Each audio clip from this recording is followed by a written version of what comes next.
Big Cowboy Energy, man. I was going to do a video last night. It was just too late, y'all. It was definitely too late. But let's get into it. As you see, we had a nail biter, but we got it done 41-35 over Seattle Seahawks. You know, everyone's saying we ain't beat no good teams yet, but it is what it is. We beat Seattle. It wasn't the typical, we beat you by 20, 30, 40 points, whatever we beat teams by. It was a nail biter. I needed to see a game like this for the simple fact of, can we win those close games? I was telling some coworkers yesterday, this is what I worry about the Cowboys. Those close games, the mental aspect of things. Are we tough enough mentally to go get these games? Defensively, offensively, special teams, kicker, coaching. Are we mentally prepared to go win these type of games? Yesterday we were able to pull it off. Definitely nailed by edge of my bed. Trying to figure out, are we that team? So I was impressed by the win. A few concerns, the penalties. We got in our way yesterday, back to the penalties. Now, that's what we can't do in those moments. Like last year against 49ers in playoffs, too many penalties. The year before that, my bad, 2 years ago when we played in Dallas, we had so many penalties, like 14 penalties. It was crazy. We had 9 last night for 127 yards. There's too many dumb mistakes. All sides got to go. I don't know what they are teaching them. Don't line up over the ball. Wait for the snap. You learned that shit in Pop Warner. I learned that up number 11. Wait for you see the ball move. That's when you move.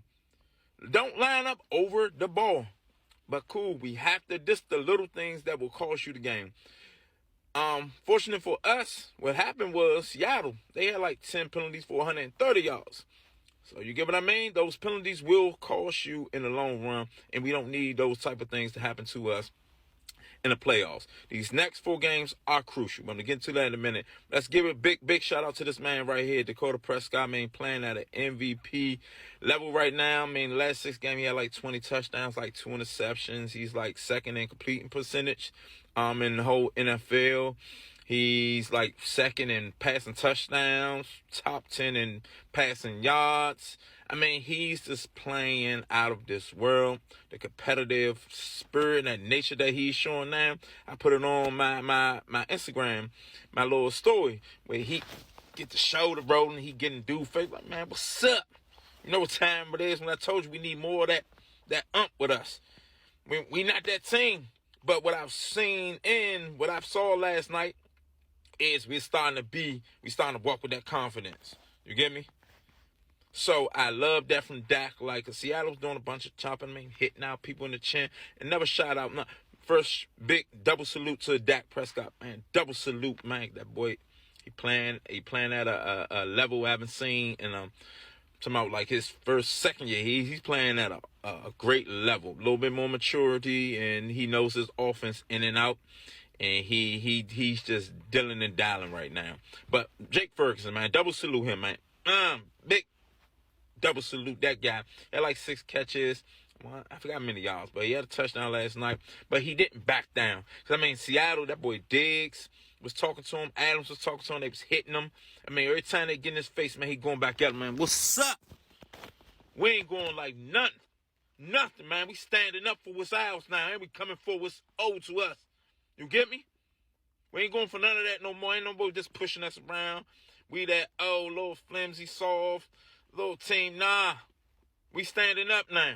We ready to play ball now. These next 4 games will be crucial. Another thing, CeeDee Lamb, man, he just gonna do what he do. 12 catches, 100-some yards, 117 yards, something like that. Or another touchdown on the year, man. Double salute, man. CD, salute. Brandon Cooks had a touchdown. We're starting to implement him more in the offense. Like these past 5 to 6 weeks, he's definitely been dialing it in. Salute him. I'm not saluting Gallup. He actually doesn't need to be on the field. Like, just take Gallup out. He's just not it for me. Maybe he can show me something moving forward, but for me right now, he's just not it. And y'all stop putting him on y'all parlays. Little side note. Stop doing that because you're going to lose every parlay if you even think he's going over 12 yards a game. He's not. Better take the under. But that's for another story. Let's get defensively. The D-line, we just wasn't getting the pressure we needed on Geno. We just wasn't at all. Micah got the pressure at the end to seal the game, but that's a big-time play. So I keep saying he's a big-time player. You got to do big-time things, make those big-time plays when we need it in those big moments. So big shout-out to Michael Paulson. He didn't register a sack, but when we needed him, he came through like a beast, like a dog. I wasn't understanding the strategy on defense. I don't like when we play 10, 12 yards off receivers. I don't know why people think that will save you from a fast receiver. That's not the case. You do know that, right, people? You playing 10 yards off, you're in a worse situation of trying to catch a fast person. Especially if they know how to run a route that puts you on the route tree. You think staying 10 yards off going to help a person running full speed to you? That is absolutely false. Stop listening to people. That is absolutely false. The game plan going into that game yesterday I didn't like. And I typically don't question our defensive coordinator because he's a great coach. But yesterday, the 10 yards off wasn't doing nothing. Get in these dudes' face. When you're in their face, you make the quarterback have to be a quarterback. People go, oh, he's too fast. You don't need, he can run past you off the line. He's going to run past you when you 10 yards off, especially if you're not running a route, because you're trying to play for that deep ball. You all the way over there. He do a comeback, a slant, a deep post, anything like DK Metcalf was doing, killing us. Bland had a bad game. But what I will say is, like, each time they quarter pass on Bland, he was right there to contest the pass. It's just Geno made some great throws. Cool, we got to live with that, take that, but he did make up for it. He had a late interception, which could have, the momentum changed for a minute, but we gave it back up when CD missed that 4th and 2 pass.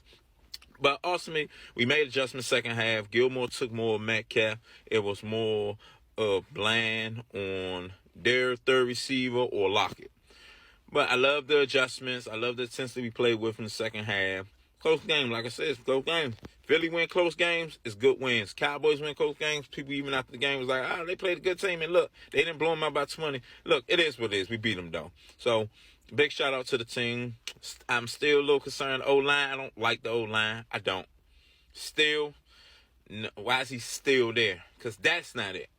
But anyway, it is what it is. We got the W, though, 41-35. We all for a good 9-10 days. We got Philly next week. Big game. I don't care what Philly do with 49ers this week. And long as we control our own destiny, we beat them next week. We put ourselves in prime real estate. We don't control our own destiny if they beat the 49ers. We don't control. If they lose the 49ers, we control our own destiny. Let me rephrase that. But we just need to do what we need to do. Big shout out, y'all. All right, thank you. Hey, gone, salute. I love it. We all love it. I'll see y'all next week.